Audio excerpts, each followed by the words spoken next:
तो आज हम देखेंगे 2 किलोवाट के लिए कैलकुलेशन। ठीक है, तो पहले मैं लिख देती हूँ यहाँ पे।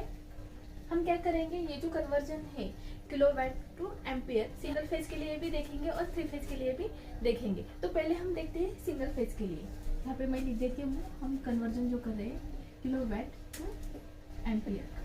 ठीक है, तो अब यहाँ देखो, यहाँ पे हम क्या करेंगे, 2 किलोवाट का कन्वर्जन करेंगे, मतलब जो पावर है उसका कन्वर्जन क्या करेंगे, करंट में करेंगे। तो पहले मैं यहाँ पे फॉर्मूला लिख देती हूँ, P is equal to V into I into cos five.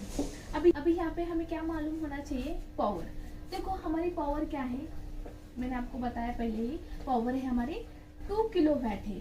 हमें क्या करना है, ये 2 किलोवाट का कन्वर्जन किस में करना है, वैट में करना है। इसलिए हमारा क्या आ गया, 2000 वैट। ठीक है, यहाँ पे हमारा फॉर्मूला क्या है, P is equal to V into I into cos five. हमें क्या मांगता है यहाँ पे, पावर मांगता। ठीक है, तो पावर का कन्वर्जन हमें क्या करना है, KW का कन्वर्जन वैट में करना है।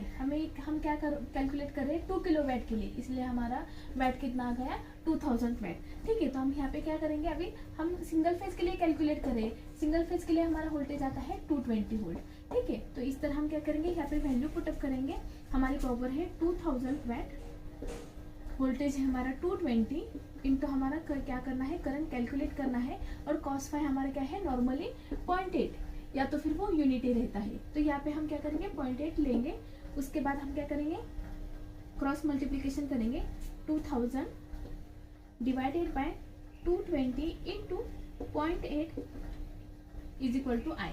तो इस हिसाब से हमारा करंट आएगा। ये क्या हो गया, हमारा करंट हो गया। अभी हमने क्या किया है, 2 किलोवाट का कन्वर्जन क्या किया है, करंट में किया है। ये हमने देखा सिंगल फेज के लिए। अब हम क्या करेंगे, 3 फेज के लिए कैलकुलेट करेंगे। तो देखो सेम फॉर्मूला है, सिर्फ हम क्या करेंगे, 3 फेज के लिए यहाँ पे हम क्या करते हैं, √3 यूज करते हैं। हम यहाँ पे लिखेंगे पावर का formula, √3 into V into I into cos five. ठीक है, अभी हमारी पावर कितनी है, 2 किलोवाट। इसे हम क्या करेंगे, 2000 वैट यहाँ पे लिखेंगे। उसके बाद √3 हमारा वोल्टेज। अब हम क्या करें, 3 फेज के लिए यूज करें, इसका मतलब यहाँ हमारा वोल्टेज है 415 वोल्टेज। ठीक है, तो हम यहाँ पे लिखेंगे 450 इंटू हमें करंट कैलकुलेट करना है और कॉस फाइव हमारा 0.8। इस तरह हम क्या करेंगे, कैलकुलेशन करेंगे। Current is equal to 2000 divided by √3 into 450 into 0.8।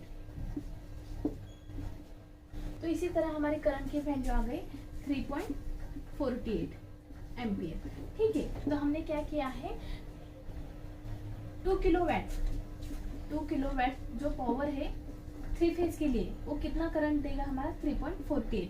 तो इसी तरह हमने क्या देखा है, किलोवाट का कन्वर्जन एम्पियर में देखा है। तो अब हम देखेंगे कि एचपी का कन्वर्जन किस तरह हम एम्पियर में करते हैं। तो नॉर्मली हमें मालूम है कि 1 HP मतलब 746 वैट, इतनी क्या होती है, पावर होती है। तो यहाँ पे मैं लिख देती हूँ 1 HP is equal to 746 watt, इतना क्या होती है, उसकी पावर होती है। अब हम क्या देख रहे हैं, एचपी का कन्वर्जन क्या कर रहे हैं, करंट में देख रहे हैं। ठीक है, तो अभी यहाँ मैं क्या करूंगी, 1 HP है। अब हम क्या करेंगे, 2 HP के लिए कैलकुलेट करेंगे। 2 HP के लिए कैलकुलेट करेंगे मतलब क्या है, ये तो है 746 क्या है, 1 HP के लिए। अभी हमें क्या करना है, 2 HP के लिए, इसलिए मैं क्या करती हूँ, 746 इंटू 2।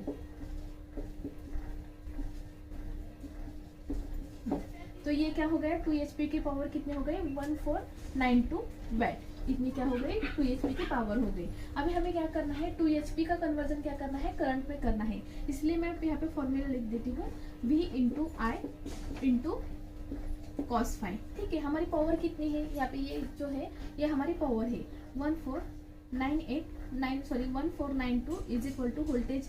अभी हम क्या करें, सिंगल फेज के लिए कैलकुलेट करें। सिंगल फेज में हमारा वोल्टेज कितना है, 220 वोल्टेज है। ठीक है, करंट हमारा क्या है, हमें कैलकुलेट करना है और कॉस फाइव क्या है हमारा 0.8 है। ठीक है, तो इस तरह हमारी करंट की वैल्यू आएगी।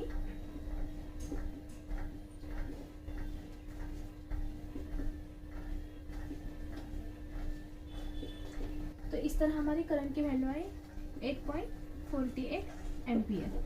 तो देखो हमारा 2 HP रहेगा तो उसका करंट कितना रहेगा, 2.48। ये हो गया सिंगल फेज के लिए। अब हम क्या करेंगे, 3 फेज के लिए कैलकुलेट करेंगे।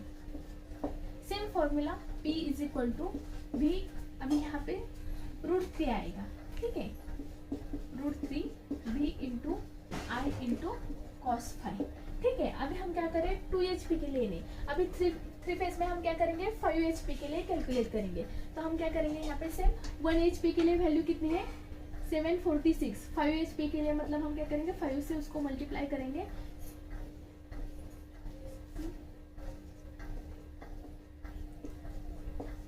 तो ये क्या हो गई हमारी पावर आ गई कितने को 5 HP, 5 HP होगा तो उसकी पावर कितनी हो गई 3730 वैट, इतनी क्या है उसकी पावर है। तो हम क्या करें अभी 5 HP के लिए कैलकुलेट कर रहे हैं, ठीक है। तो पावर कितनी है हमारी 3730, तो यहाँ पे मैं वैल्यू पुटअप कर देती हूँ √3।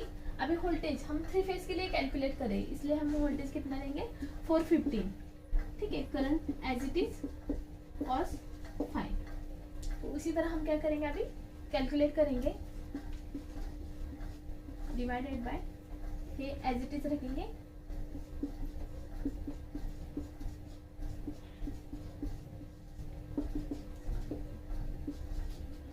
तो इसी तरह हमारी करंट की वैल्यू आएगी 6.48 एम्पियर, ठीक है। तो इस तरह क्या किया हमने 5 HP का कन्वर्जन क्या किया है करंट में किया है, और यहाँ पे हमने क्या किया है 2 HP का कन्वर्जन क्या किया है करंट में किया है, ठीक है। अभी तक हमने देखा है कि किलोवाट का कन्वर्जन किस तरह हम एम्पियर में करते हैं, HP का कन्वर्जन किस तरह हम एम्पियर में करते हैं। अब हम देखेंगे कि वैट का कन्वर्जन किस तरह हम एम्पियर में कर सकते हैं। तो देखो नॉर्मली हमारा जो बल्ब है, बल्ब पर दिया रहता है, वहाँ पे रेटिंग दिया रहता है 60 वैट का बल्ब है, 100 वैट का बल्ब है, तो हमें मालूम रहना चाहिए कि 60 वैट का बल्ब कितना लाइट कंज्यूम करता है या फिर कितना करंट कंज्यूम करता है, 100 वैट का बल्ब कितना कंज्यूम करता है। तो अभी क्या करेंगे हम यहाँ पे मैं वैल्यू लिख देती हूँ, हमारा बल्ब है 60 वैट का, हम कन्वर्जन क्या करें वैट टू एम्पियर, ठीक है। तो यहाँ पे मैं फॉर्मूला लिख देती हूँ, एम्पियर मतलब यहाँ पे करंट है, यहाँ पे हमारा वैट है, और यहाँ पे हमारा क्या है वोल्टेज है, ठीक है। अभी हम क्या कर रहे हैं सिंगल फेज के लिए निकाल रहे हैं, क्या कर रहे हैं सिंगल फेज के लिए निकाल रहे हैं। हमारी वैट कितना है 60 वैट का बल्ब है, वोल्टेज हमारा है 230 वोल्टेज, तो हमारा करंट कितना आएगा 0.26 एम्पियर, इतना क्या होगा करंट आएगा। मतलब देखो 60 वैट का बल्ब होगा तो वो कितना करंट यूज करेगा 0.26 एम्पियर। अब हम क्या करेंगे 100 वैट बल्ब के लिए कैलकुलेट करेंगे, ठीक है। सेम फॉर्मूला है, यहाँ पे हम क्या करेंगे watt divided by voltage, watt है हमारा 100, वोल्टेज है हमारा 230, तो हमारा करंट आएगा 0.43 एम्पियर, ठीक है। तो इस तरह हमारा 100 वैट का बल्ब क्या होगा 0.43 एम्पियर इतना क्या करेगा करंट यूज करेगा। तो इसी तरह हमने क्या किया है कि बल्ब पर क्या किया जाता है रेटिंग दिया जाता है, तो हम इजीली कैलकुलेट कर सकते हैं, ठीक है। जो मोटर होती है उस पर पावर दी नहीं रहती, तो हम क्या कर सकते हैं HP के थ्रू हम क्या कर सकते हैं कैलकुलेट कर सकते हैं। नॉर्मली मोटर पर 1 HP 2 HP 5 HP ऐसा रेटिंग दिया जाता है, तो हम क्या करते हैं वो HP के सहारे हम क्या कर सकते हैं करंट कैलकुलेट कर सकते हैं। तो नॉर्मली अभी मैं एक यहाँ पे एग्जांपल लेती हूँ, 5 HP की मोटर है हमारी, 5 HP की मोटर है, और हमें क्या करना है कन्वर्जन करंट में करना है। मतलब क्या है 5 HP का कन्वर्जन हम क्या कर रहे हैं पावर में कर रहे हैं। 5 HP मतलब क्या है हमारा पावर है, ठीक है। तो हम क्या करेंगे 1 HP मतलब कितना होता है 746 वैट, ठीक है। 5 HP मतलब कितना आएगा 5 HP मतलब क्या करेगा 746 को हम क्या करेंगे 5 से मल्टीप्लाई करेंगे, क्या हो गए हमारी पावर आ गई, मतलब वही वैट्स का कन्वर्जन हम क्या कर रहे हैं एम्पियर में कर रहे हैं, ठीक है। ये अब क्या करेंगे हम यहाँ पे कैलकुलेट करेंगे, ठीक है। तो अभी हम मैं यहाँ पे फॉर्मूला लेती हूँ A is equal to watt divided by हमारा वोल्टेज जो है। अभी ये जो है वोल्टेज हमारा कितना है 415 है, वैट हमारा कितना है 3730 डिवाइडेड बाय वोल्टेज है 415। इसी तरह हमारी यहाँ पे 8.98 एम्पियर, ठीक है। करंट की वैल्यू क्या आएगी 8.98 एम्पियर।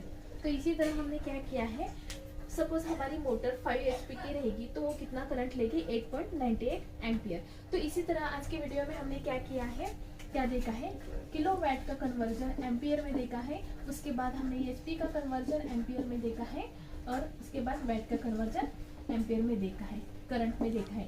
तो इसी तरह हमने क्या किया है, किस तरह कन्वर्जन करते हैं ये हमने देखा है। आपको मेरा वीडियो पसंद आया होगा तो लाइक करें, शेयर करें और सब्सक्राइब करें। Thank you.